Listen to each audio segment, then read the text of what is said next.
99.3 Nigeria Info Lagos. Good morning to you. Welcome to Dailies today. Apologies for starting behind schedule. I'm Sheriff Quadry. And I'm Jimi Disu. Good morning. Yes, we're live on Facebook. You can also watch us live on YouTube. Nigeria Info 99.3 is how you can watch. Let's begin. Vanguard newspaper is our first protocol this morning. We got the story on page 6. Excitement in Ibadan as Ladoja ascends throne today.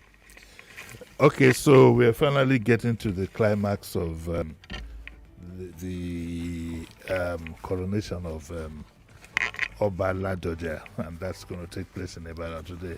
My advice is, if you don't have anything sacrosanct, this is not too important. Ibadan is not the best place to go to on a day like this. It will be a protocol nightmare, traffic and everything. The president is expected to attend. I think a lot of the politicians too will attend. Remember that Ladoja himself, in the first instance, is a politician, so it's expected to be well attended. Ironically, I didn't know that the man is 81. Oba Ladoja is 81. I'm just reading that here. And the other things that have gone, the governor. Now remember that the governor is on vacation. The governor is on vacation. He handed over to his deputy, one of the very few rare occasions that you have in Nigeria. But the story here says that Makinde resumes ahead of coronation and that he cut short his vacation ahead of today's coronation, and that spoiled it all for me. He should let the deputy governor, who is the acting governor, go ahead and do it. We still, I give Sheyi Makinde a lot of credit, but we still need to get away from personalizing. I must be there. No, continue with your vacation. You have an acting governor. An acting governor has all the powers of a sitting governor. But he cut his vacation short, and he will be there today to hand over to Oba Ladoja, and police, of course, have beefed up security. An issue occurred to me, and I said I will bring it up, and that is, how do we address our Obas? Because the thing has gone completely haywire in the area of protocol. Is it His Royal Highness? Is it His Imperial Majesty? We have all kinds of, so many titles. I think we should stick to a tradition. Kabiesi, Oba Ladoja, 1, 2, or whatever, whatever, and leave it at that. Why must we always borrow things from His Royal Majesty, His Imperial whatever? But this was the advert that caught my attention. And I hope you see the funny side of it. But it's also a reflection of where we are as a people, wanting titles and this. And here is an advert that is put out by, let me spare the gentleman who put it out. Well, he'd be happy for me to announce his name, Apostle Babashi Oba. He put out an advert, and he says, to His Royal Majesty, Oba Senator. Come on. Oba Senator. I hope that one day we'll get to a point where we'll de-emphasize titles, really, and claim what is our own. You understand? Everybody now, even at political level, you hear people calling the speaker the Right Honorable. No, he's honorable. The Right Honorable, the most distinguished, right, this and that. We need to get away from these things and live on very, very practical. But that's the kind of person I am, so it might not apply to everybody. But congratulations to him, to the Olubadan of Ibadan. I hope he will, of course, he has the maturity and everything, probably get less involved in so many controversies that could come out of this. Okay, let's move on to our next story in the Guardian newspaper, page 27. Murik challenges Sanwo-Olu over all Christian perm sex. There's a query for Governor Sanwo-Olu. It might sound funny now, but it's something you might want to look at. What is the problem? There is a group called Muslim Rights Advocacy Group. It's called Murik, okay, and it tends to push for Muslim interests in As various Muslim rights concern or something like that. Yeah, Muslim rights concern. Sorry, that's Murik. Yes, and the Murik is led by. He has an executive director, Professor Ishak Akintola. I don't know how many members are there. I don't know about the, but they are querying the governor of Lagos. That they accuse the governor of religious intolerance, of exclusion of Muslims, and disregard for constitutional provision. What is the problem? According to the group, the new appointments announced on Tuesday 23 by the head of service, Bode Agoro, who himself is a Muslim anyway, but that's an aside.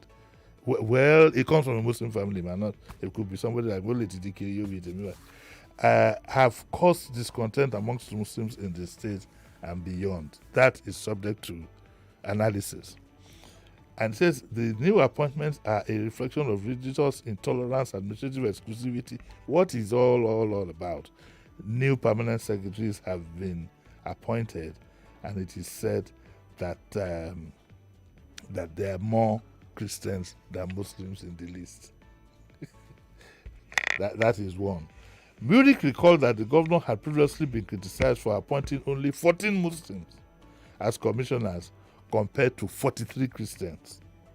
And it argued that the trend goes against Section 14(4) of the 1999 Constitution, which requires government appointments to reflect diversity and promote inclusivity.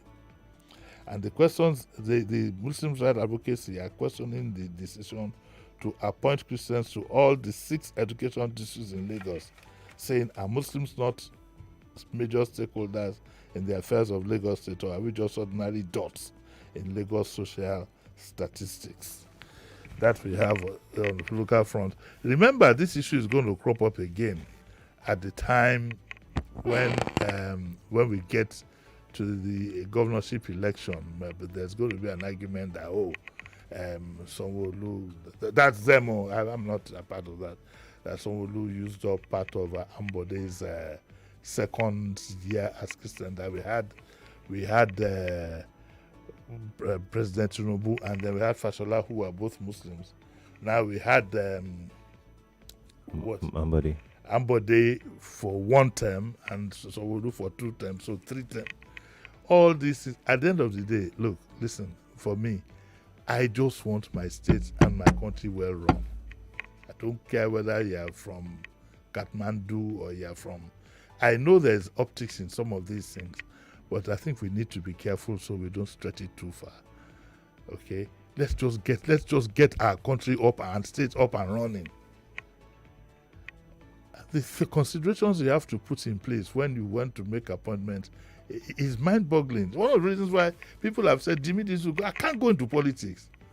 I don't have that time and temperament to continue to look out for this. So, yes, I know about optics. People will say you've complained, but once it becomes obvious, that could be a problem. But don't let's split hairs over these things.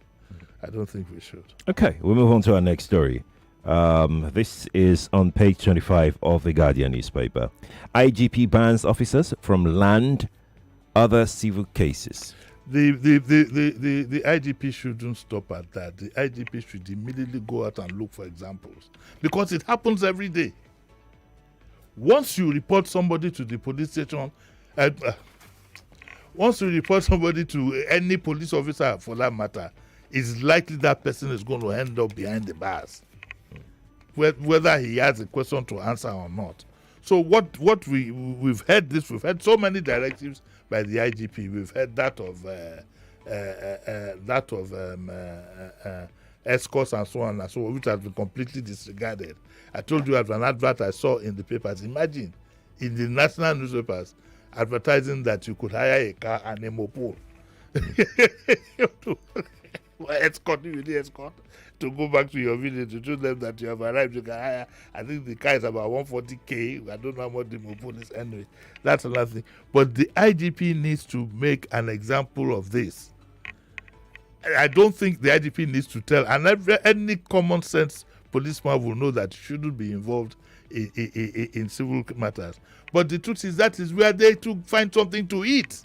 If they are not in down here, that is where the money is, in escorts and in civil cases. There have been cases, so many people have been arrested because they are owing, because on the most minor of cases, that has happened. So, yes, we agree with the Inspector General, policemen they should stay clear of land disputes and whatever, but we need for him to make an example. That is what is most important and most crucial. So, you've heard it one more time. The IGP has said it one more time again. So, what happens if you're sitting in the comfort of your home and your neighbor or whatever has gone to report you on a civil matter that you are owing, or your landlord has gone to report you that they are owing rent, and the police invite you, what do you tell them? It's not your problem. I hand over to you. It's not your problem. It's not your. You are not supposed to be handling this matter. You tell policeman with the baton and they tell you respect yourself and follow us. Well, how should people react to this now? No. The truth is, you have to be very careful, because they can criminalize a civil case. They can suddenly turn it out. Okay, there's a threat to life. That is the easiest one. A threat to life. They just say, well, yes, it is true that it's a civil matter, but there's a threat to life. It says that you want to kill him, and then it becomes criminal. I think that as individuals in this country, you've got to be very careful how you live your life, and I mean it with all seriousness. There is no law here. This is a lawless society. This is a lawless country. I maintain it. It's lawless, and it takes a lot of ingenuity to survive the travails that you could face on this country. Because the truth of the matter is, what could be, like I said, what could be a simple civil case can be turned around to be criminal. But that's a story for another day. Okay, all right. Let's go to not Computer Village. Trade Fair, yes. Traders lament as Lagos government demolished 19 buildings at Trade Fair Plaza. Did you see the video? I saw the video. Now, I saw the video. For the life of me, again, it's part of what I want to discuss tomorrow with my good friend Candy Johnson. There seems to be something wrong with us as Nigerians. If you see the videos of the houses that are being demolished, two things came to mind. Two things. One, how do you have that kind of money, build up that kind of structure without having the prerequisite permit? Those were not small buildings. They were not small. The one was a 5-story building, which would probably have a lift. There were plazas. And I said to myself, part of our problem is there's too much easy money. There's drug money, there's 419 money, there's a lot of money laundering going around. And that has made the easy access to money has made us completely careless and lawless. How would I have my hard-earned money? I want to put up a 5-story building in a place like Lagos, and I won't have the permits. What would I be saying? How are you a big man, a whole chairman, whatever? You don't have a lawyer who would advise you on, this is look, you won't tell your lawyer, I want to build a 5-story building in Lagos. What do I need to do? I don't get it. It's because there is easy access to money. A society where people can determine your worth and will be demanding money from you. Brother, give me the money, this and that. That is number one. The number two is that the Lagos State government should be flogged mercilessly. Officials. Flogged. Yes. How do you have somebody constructing that kind of structure on one line, and you want to tell me that nobody in the ministry knew about this until it got to the 5th floor? Why do we like what God bless my dead mother Ayoka, she still call it campaign after election? How do you have a government in place? in a place like Trade Fair Complex that is open to everybody, and you have people building 4-story buildings, 5-story buildings, and you say you have a ministry that is in charge of construction, and the PAMSEC now it feels good enough and whatever to now come and demolish the buildings when it could have been stopped immediately from foundation level. You should have known. So we are living in a completely dysfunctional society. The same thing that happened at Owuronshoki, everywhere. The government is completely responsible in this matter for you to allow all this to happen, and now take pride in demolishing the buildings. It doesn't add up, Sheriff. I don't get it. And I think the government should step up its act. I think there should be a proper probe of whoever allowed this to happen, and we should see some people being fired, and we should see some people being sued, both in their personal and in the official whatever, to serve as a deterrent. Some of the buildings, they've even fitted all the windows and everything. Oh yes, I saw that. Yes, 4-story buildings in a city like Lagos, in Trade Fair, and you want to convince me that nobody in government knew about it? It's criminal. I want the owners of that building to do a test case and sue the government. If they have a very smart lawyer, they'll be able to sue the government for something that, why did you let me go along this path up to this point before you now come in with bulldozers? How do we feel to the outside world? Could it be possible that government had told them to stop work and they refused? Government does not tell you to stop work. Government should not tell you to stop work when you are putting up an illegal structure. What do you mean stop work? They do that. Government should not tell you to stop work. They should go and vacate the premises immediately. What do you mean stop work? Pick up all those on site, lock them up, get them prosecuted immediately. It's a criminal offense. How can you just get a piece of land and get fake papers and you say government told you to stop work? It's not stopping work. Stop work would apply when you know, maybe you are not following the agreed plans. No, Mr. Sheriff, this place has veered too much to go this way. Yes. But in this case, it was like a whole street. We don't even, I personally don't know why those buildings were demolished. In the report that I saw, they didn't state exactly the reason. Look, there was something that had to do with not having an approved plan. And it wasn't one building. It wasn't one. That's and it should be avoided, because to now narrow it down, to show the wickedness of our people, I can bet my last dollar that all those who own all those buildings are from one ethnic background. Yes, this is what happens when you don't do things at the right time. So is it a case of let them waste all their money, at the appropriate time we'll come and demolish it? Is that what has happened? Or could it be a case of we'll do it and nothing will happen? Or could it be a case of we'll do it and nothing will happen? Either way, there is irresponsibility spread all over, both on the side of those who own the buildings and on the side of the government. But this is really highly unnecessary. It's unnecessary. It's the waste is too huge. It's too huge, and it puts us in complete bad light. That you had a government that sat down and allowed buildings to go up. The same thing with the environment. You sit back and allow these things to fester. Some people have been in some areas illegally 10, 20, 25, 30, 40 years. Then one day you suddenly wake up and you think that the optics will favor you. It will not favor you because you have also been complicit.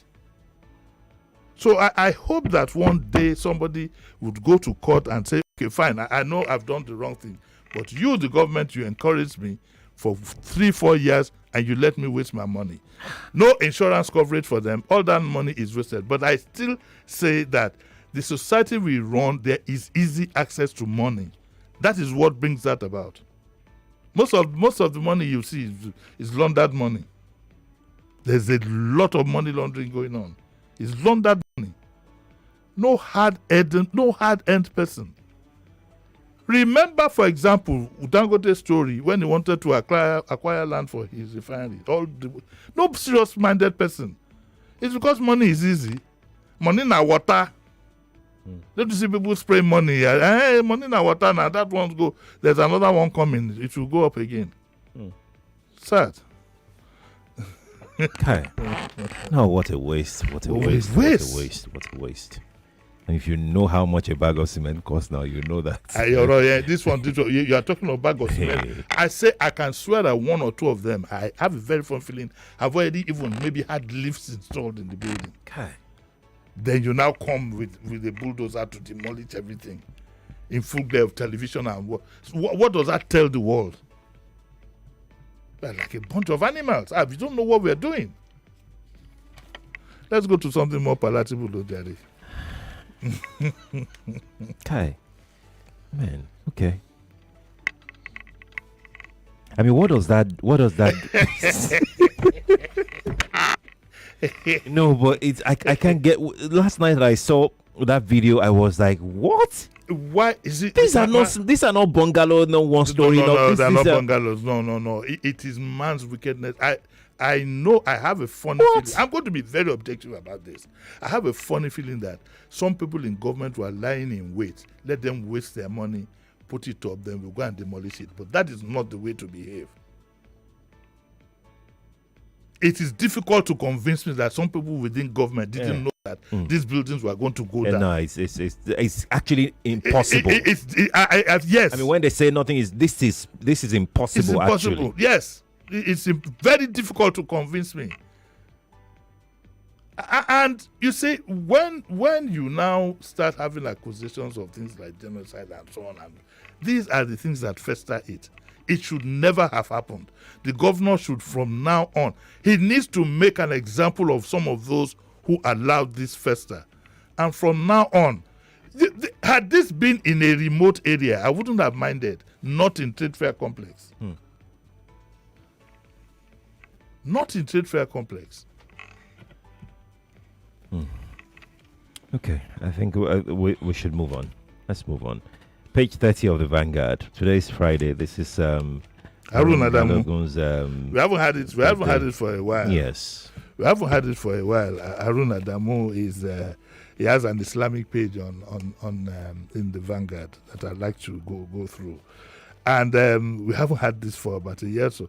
But apparently, he has a small provision. If you are looking for a Muslim partner, he makes some provisions. For example, there is a male, 30, based in Lagos, who needs a Muslim lady between 26 and 28 years of age for marriage.